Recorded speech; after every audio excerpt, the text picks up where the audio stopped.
नमस्कार दोस्तों, स्वागत है दोस्तों आपके अपने YouTube चैनल पे। दोस्तों आज हम फिर से आपके सामने हाजिर हैं एक छोटा सा किंतु बहुत ही महत्वपूर्ण टॉपिक लेकर।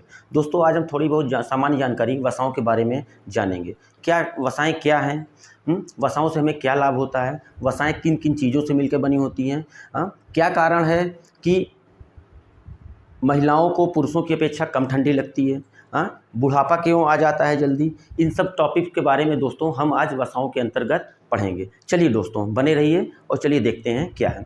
दोस्तों हम वसाओं के बारे में, वसाएं भोजन के सारे चर्बी युक्त पदार्थ, दोस्तों भोजन के जो सारे चर्बी युक्त पदार्थ होते हैं यानी जो चिकनाई वाले पदार्थ होते हैं वो क्या होती हैं? वो वसाएं होती हैं। ठीक है, चर्बी युक्त व चिकनाई वाले पदार्थ वसाएं होती हैं। दोस्तों जो नॉन वेजिटेरियन लोग होंगे, आप जब देखते होंगे बनने के बाद उसमें ऊपर आप देखिए तो तेल टाइप का पूरा तैरता रहता है ना। वो क्या होती है? एक्चुअली में वो वसाएं ही होती है। वो क्या होती हैं? वो वसाएं होती हैं, चिकनी चिकनी होती हैं। दूसरी चीज़ दोस्तों, अब हम आगे जानेंगे कि क्या कारण है कि वसाएं या ये जो तेल टाइप के जो भी चिकने पदार्थ हैं ये पानी में क्यों नहीं चिपकते। तो दोस्तों इसका कारण जान लीजिए क्यों। देखिए वसाएं एक्चुअली में दोस्तों क्या है, कार्बन, हाइड्रोजन और ऑक्सीजन के यौगिक होते हैं, लेकिन इनमें कार्बन और हाइड्रोजन की मात्रा बहुत ज़्यादा होती है और उसकी अपेक्षा ऑक्सीजन की मात्रा अत्यधिक कम होती है। ऑक्सीजन की मात्रा दोस्तों अत्यधिक कम होती है, जिसके कारण क्या हुआ, ये जल के अणुओं के प्रति आकर्षित नहीं होते हैं। मतलब समझ रहे हैं कि जब आकर्षित नहीं होंगे तो यानी उसमें चिपकेंगे नहीं। तो कारण आपको समझ में आ गया होगा दोस्तों। क्या कारण है कि कार्बन और हाइड्रोजन की मात्रा अत्यधिक होती है और ऑक्सीजन की मात्रा अत्यधिक कम होती है, जिसके कारण जल के अणुओं के प्रति आकर्षित नहीं होते हैं। चलिए दोस्तों आगे देखते हैं। इन्हें केवल बेंजीन, देखिए अब दोस्तों अगर जल के प्रति आकर्षित नहीं होते तो इसका मतलब क्या हुआ, जल में घुलनशील नहीं होते। अब जब जल में घुलनशील नहीं होते तो दोस्तों अब सवाल हमारे मन में उठता है कि आखिर किस में घुलेंगे। तो आइए देखते हैं दोस्तों ये केवल benzene, chloroform, petroleum, acetone, alcohol, ether और केरोसिन यानी कि मिट्टी के तेल में इनको घोला जा सकता है। आप इन सब पदार्थों में, इन सब लिक्विड्स में आप इनको डालेंगे तो वसाएं आराम से घोली जा सकती है। दूसरी चीज़ आगे देखते हैं दोस्तों, शरीर में अब सवाल हमारे उठता है, ये बहुत इंपॉर्टेंट पॉइंट है साहब। सवाल ये उठता है कि शरीर में वसाओं का संश्लेषण होता कहाँ है। तो दोस्तों शरीर में हमारे कोशिकाओं में माइटोकॉन्ड्रिया होती हैं, उसी में वसाओं का क्या होता है, संश्लेषण होता है। तो वसाओं का शरीर में संश्लेषण कहाँ पे होता है? माइटोकॉन्ड्रिया में। याद रहेगा दोस्तों, ये बहुत ही ज़्यादा इंपॉर्टेंट है, अक्सर एग्जाम में ये पूछ लिया जाता है। ये पॉइंट अक्सर एग्जाम में पूछ लिया जाता है कि शरीर में वसाओं का संश्लेषण या वसाएं कहाँ पे बनती है। तो उत्तर होगा क्या दोस्तों कि हमारे शरीर में माइटोकॉन्ड्रिया में बनती है। बात समझ में आ गई होगी दोस्तों। चलिए आगे देखते हैं। अब दोस्तों हम देखते हैं वसाओं के प्रकार। वसाएं दोस्तों दो प्रकार की होती है, एक होती है संतृप्त वसाएं और दूसरी क्या होती है, असंतृप्त वसाएं। असंतृप्त वसाएं देखते हैं, पहले पढ़ते हैं। असंतृप्त वसाएं मतलब क्या है? अधिकांश पादप वसाएं मतलब समझ रहे हैं, जो हमें पेड़ पौधों से मिलते हैं। जो वसाएं हमें पेड़ पौधों से मिलती होंगी वो वसाएं असंतृप्त होती हैं।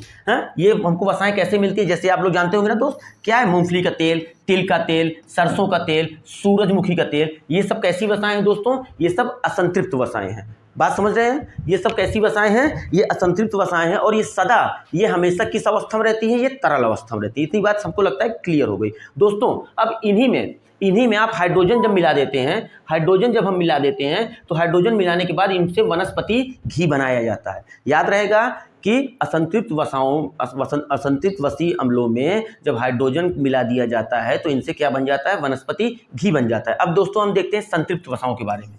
ठीक है, संतृप्त वसाएं, जहां हमने देखा कि असंतृप्त वसाएं अधिकांश पादप वसाएं हैं और संतृप्त वसाएं वहीं पे क्या होंगी, हमारे अधिकांश जंतु वसाएं हैं। इसका मतलब क्या हुआ, जैसे घी, मक्खन, चर्बी, इन सब से जो वसाएं मिलेंगी वो कैसी वसाएं होंगी दोस्तों? संतृप्त वसाएं होंगी, जैसे घी, चर्बी, मक्खन आदि। दोस्तों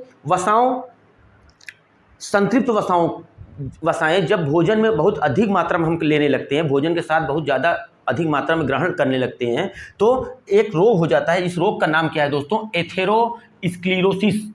एथेरोस्क्लेरोसिस। इसमें क्या होता है, जो हमारी धमनियाँ होती हैं, नसें, मोटी मोटी जो धमनियाँ होती हैं, इनमें वसाओं का क्या होता है, एक परत जम जाती है, जिससे क्या होता है, रक्त का प्रवाह, जो धमनियों में से हमारा रक्त बहता है वो प्रवाह क्या हो जाता है, बाधित हो जाता है। बात समझ रहे हैं? कौन सा रोग होता है? एथेरोस्क्लेरोसिस। बात सब क्लियर हो गई दोस्तों। धमनियों की दीवारों में पर वसा का जमाव है इस रोग में, जिससे क्या होता है, हमारे खून का थक्का बनने लगता है। भाई ब्लड आगे सर्कुलेट ही नहीं हो पाएगा। आप खुद ही सोचिए, जब किसी नाली में कोई चीज़ फंस जाएगी तो क्या नाली का पानी आगे जा पाएगा? ठीक वैसे ही हमारी धमनियों में भी जब वसाएं के कण मोटे हो जाते हैं, चर्बीदार हो जाते हैं, जो अटक जाएंगे तो हमारी धमनियों में से रक्त आगे जा नहीं पाएगा। चलिए दोस्तों आगे देखते हैं। दोस्तों वसाओं के हम उपयोग के बारे में जानेंगे। देखिए दोस्तों वसाओं के उपयोग कई हैं, हमारे दैनिक जीवन में वसाओं के उपयोग कई हैं। एक बात ये समझ लीजिए दोस्तों, वसाएं ब्लड में वसाएं, हमारे ब्लड में भी क्या होती हैं? वसाएं होती हैं। ब्लड में वसाएं लाइपोप्रोटीन के रूप में संचरण होती है। किस रूप में संचरण होती है? बहुत इंपॉर्टेंट पॉइंट है आपके लिए, ये कॉम्पिटिटिव एग्जाम्स के लिए बहुत ही ज़्यादा इंपॉर्टेंट पॉइंट है। क्या कि ब्लड में वसाओं का संचरण लाइपोप्रोटीन के रूप में होता है, ये याद रखेंगे दोस्तों। चलिए आगे देखते हैं। और एक यूनिट वसा के जलने से दोस्तों 9.2 किलो कैलोरी ऊर्जा मिलती है। दोस्तों यहाँ कुछ चीज़ समझने वाली चीज़ें हैं, आपको पहले थोड़ा समझा देते हैं। ठीक, देखिए दोस्तों, हमको ऊर्जा 3 प्रकार से मिलती है, 3 चीज़ों से ऊर्जा मिलती है। पहली चीज़ क्या है? कार्बोहाइड्रेट।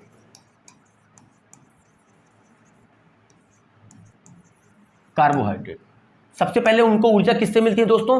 कार्बोहाइड्रेट। अब देखिए दोस्तों समझिएगा, सब समझ में आ जाएगा, खाली चैनल पे थोड़ी देर बने रहिए। दोस्तों जो भी हम भोजन लेते हैं तो उसका कार्बोहाइड्रेट के रूप में हमारे शरीर में संचरण हो जाता है, संचित हो जाता है। ठीक है दोस्तों, जब हमको ऊर्जा की आवश्यकता होती है तो इसी कार्बोहाइड्रेट से ग्लूकोज, इसी कार्बोहाइड्रेट के टूटने से हमको क्या मिलता है? ग्लूकोज मिलता है, जिनसे हमको ऊर्जा मिलती है। दोस्तों यहाँ ध्यान देने योग्य बात है कि कार्बोहाइड्रेट से हमें 1 ग्राम कार्बोहाइड्रेट के जलने से हमें 4.2 किलो कैलोरी ऊर्जा मिलती है। 4.2 किलो कैलोरी ऊर्जा मिलती है। दोस्तों मनुष्य जो काम करता है तो सबसे पहले उसको ऊर्जा किस चीज़ से मिलती है?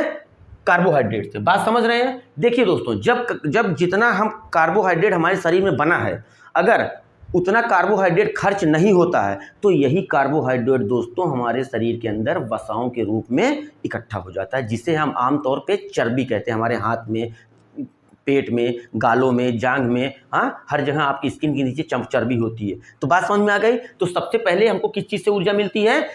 कार्बोहाइड्रेट से। जब कार्बोहाइड्रेट की ऊर्जा क्षय नहीं होती, यानी कार्बोहाइड्रेट का जमाव होने लगता है, तो वही कार्बोहाइड्रेट के जमाव को हम वसा के रूप में जानते हैं। तो किसमें परिवर्तित हो जाता है? वसा में। दोस्तों ध्यान देने योग्य बात है कि वसा के 1 ग्राम अणु के जलने से सर्वाधिक ऊर्जा हमारे शरीर को मिलती है, लेकिन वो तब मिलेगी जब कार्बोहाइड्रेट द्वारा प्राप्त ऊर्जा खत्म हो जाए तब। ठीक है दोस्तों, वसा से हमको कितनी मिलती है?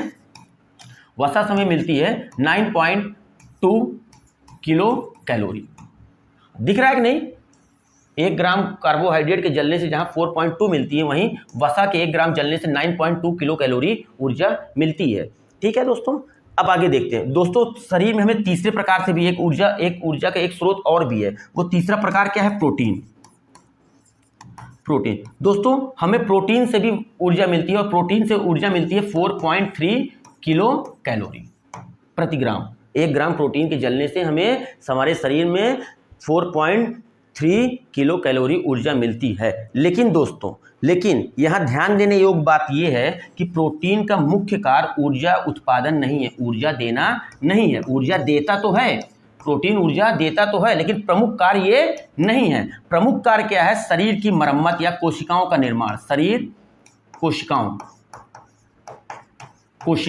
कोशिका निर्माण में हमारे प्रोटीन सर्वाधिक महत्वपूर्ण भूमिका निभाता है। दोस्तों यहाँ ध्यान देने योग्य बात यह है कि जब पता लगा कि एक आदमी है, व्यक्ति है, कार्बोहाइड्रेट मान लीजिए इतना भोजन नहीं मिल रहा है, हाँ, तो उसको कार्बोहाइड्रेट उसकी खत्म हो गई। वसा जो चर्बी, जो हमारे पेट में चर्बी, जब कार्बोहाइड्रेट खत्म हो गया तो दोस्तों चाहे जितना तगड़ा मोटा आदमी रहेगा, वो धीरे धीरे क्या होगा? वो वसा, उसकी शरीर की चर्बी गलने लगेगी। उसको ऊर्जा चाहिए कि नहीं चाहिए? खाना खाए ना खाए, लेकिन जीवित रहने के लिए ऊर्जा चाहिए कि नहीं चाहिए? भाई दोस्तों देखिए ना, हम सांस लेते हैं तो भी ऊर्जा हमको लगती है। मतलब कि अगर हम थोड़ा बहुत हल्का भी काम करते हैं तो ऊर्जा हमको मिलती है। तो अगर कार्बोहाइड्रेट या हमको भोजन उचित प्रकार से नहीं मिल रहा है तो कार्बोहाइड्रेट का तो निर्माण होगा ही नहीं सही से। हाँ, तो कार्बोहाइड्रेट मान लिया होता भी है तो खत्म हो गया।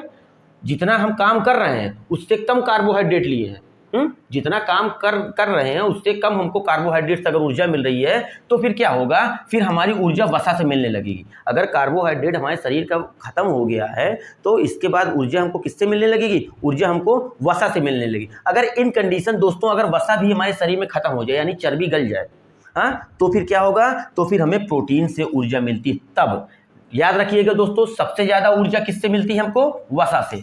वसा से किससे, मैक्सिमम ऊर्जा मिलती है किससे, वसा से। हमारा इस टॉपिक को दोस्तों यहाँ तक ले आने का ध्येय खाली इतना था कि आप कार्बोहाइड्रेट, प्रोटीन और वसा तीनों में अंतर जान लीजिए कि किससे कितनी ऊर्जा मिलती है। बात समझ में शायद आ गई होगी। ठीक है दोस्तों, जब वसा भी हमारे शरीर में खत्म हो जाती है तो फिर क्या होता है, हमारी प्रोटीन ही हम टूट के क्या होती है, ये हमको ऊर्जा देने लगती है। चलिए दोस्तों हम फिर से टॉपिक पे आते हैं।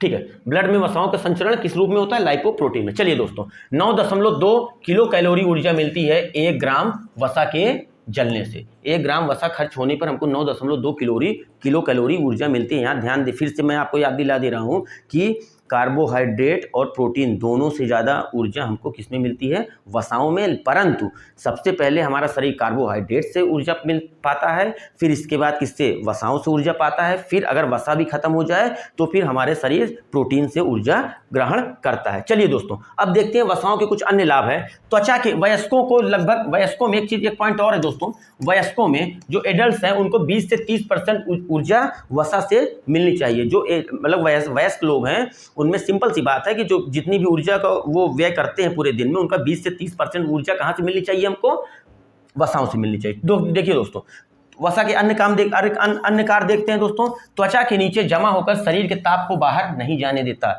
दोस्तों त्वचा के नीचे जमा हो जाता है। दोस्तों एक चीज़ ध्यान देने योग्य ये बात है कि आपने अक्सर देखा होगा कि जैसे शादी ब्याह होता है, ये देखिए शादी ब्याह होता है ना, आप स्टेज पे जाते हो, जयमाल वगैरह जब वरमाला डाली जाती है तो आप देखिए ना, अगर ठंडी में नवंबर दिसंबर में आप शादी कर रहे हैं तो हम लोग जहाँ कुड़कुड़ाते रहते हैं, मफलर बांध के जैकेट पहन लेंगे, मोजा पहन लेंगे, तो 3-3 स्वेटर डाल लेंगे। वहीं लड़कियाँ क्या करती हैं, सिंपल एकदम नॉर्मल से एक हल्का सा लहंगा, देख रहे हैं, हाँ इस टाइप का। इनको देखिए ना, सब ऐसे ही खड़ी हो जाएंगी। औरतें जितनी होंगी खाली साड़ी पहन जाएंगी, कोई स्वेटर कोई जैकेट नहीं। कभी क्या हम लोग अक्सर ये चर्चा नहीं करते हैं अपने दोस्तों से कि वो देखिए कि कैसे हम लोग ठंड से कड़कड़ाए जा रहे हैं, ठंड से ठिठुरे जा रहे हैं, और इन लोगों को क्या गर्मी नहीं लग रही, सर्दी ही नहीं लग रही। ऐसा इसका कारण ये है दोस्तों कि वसा का जमाव औरतों में ज़्यादा होता है, औरतों में ज़्यादा होता है। जैसे अभी मेरा वजन है लगभग 78 या 80 किलो वजन है, ठीक है। आप मेरा शरीर देख रहे हैं, आप इतने ही वजन के यानी 80 किलो की एक महिला ले आके मेरे बगल खड़ी करिए तो आपको लगेगा कि वो 150 किलो की, वो हमसे काफ़ी मोटी होगी। बात समझ रहे हैं, वो हमसे काफ़ी मोटी होता है। ऐसा क्यों होता है, क्योंकि उनमें वसा की मात्रा ज़्यादा हो जाती है। जब वसा की मात्रा ज़्यादा हो जाती है तो वसा का एक काम ये, फिर से देखिए दोस्तों, आप एक अंगों को चोट से बचाता है और शरीर को सुंदर बनाता है, खाद्य पदार्थों में स्वाद उत्पन्न करती है। तो अन्य काम हो गया, त्वचा के नीचे जमा हो जाता है, जिससे क्या होता है, शरीर का ताप, हाँ ये ध्यान दीजिएगा यहाँ पे, शरीर का ताप बाहर नहीं जाने देता है। दोस्तों हम सबको ये बात पता है कि हमारे शरीर के अंदर का ताप हमेशा बाहर के ताप से ज़्यादा रहता है, ये बात तो पता है भाई। गर्मी मई जून की बात हम नहीं कर रहे हैं, लेकिन नॉर्मल बात करिए, आप कमरे में बैठे हैं तो हमारे बॉडी की जो अंदर का टेम्परेचर होता है वो बाहर के टेम्परेचर से कहीं ज़्यादा होता है, ठीक है। इसके बाद दोस्तों होता क्या है कि अब बॉडी के अंदर पूरी वसा जमा हो गई, ठीक है। पुरुषों में कम, महिलाओं में ज़्यादा होती है। वसा जमा हो गई तो अंदर का टेम्परेचर इंसुलेटर की तरह काम करता है, मतलब कि ना टेम्परेचर अंदर जाने देगा, कम होने देगा, ना बाहर बढ़ने देगा, ना अंदर से कुछ लेगा ना बाहर से कुछ देगा,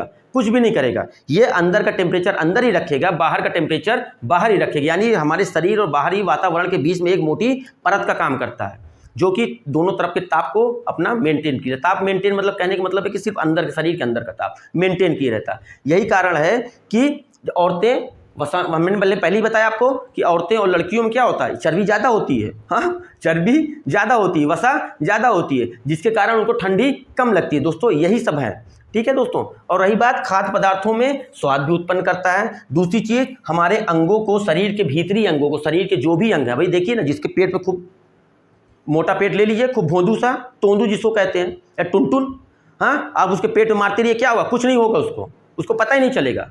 अभी एक नॉर्मल पतला दुबला आप आदमी ले लीजिए, पेट में मार दीजिए खूब तेज एक पंच मारिएगा तो उसकी सांस रुक जाएगी, जैसे लगेगा मर ही जाएगा। लेकिन एक मोटे आदमी को आप मारते रहिए, कोई फर्क नहीं पड़ेगा। तो इससे क्या होता है, ऐसा क्यों होता है? ऐसा इसलिए होता है क्योंकि उसकी बॉडी में दोस्तों वसा का जमाव अत्यधिक हो जाता है, जिसके कारण उसको शरीर के अंदर में चोट नहीं लगती है। दोस्तों उम्मीद करता हूँ कि आपको ये छोटा सा वीडियो बहुत पसंद आया होगा। दोस्तों अगर आपको वीडियो पसंद आया हो तो हमारे चैनल को सब्सक्राइब करें और इस वीडियो को लाइक करें। धन्यवाद, नमस्कार।